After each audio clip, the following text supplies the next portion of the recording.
धुन सुन सखिया रीझी उन पर धुन सुन सखिया रीझी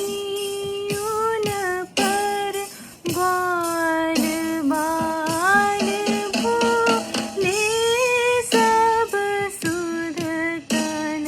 मधुबन बीच जब तान सुनावे मधुर मधुर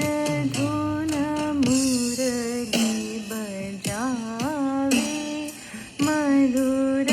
मधुर धुन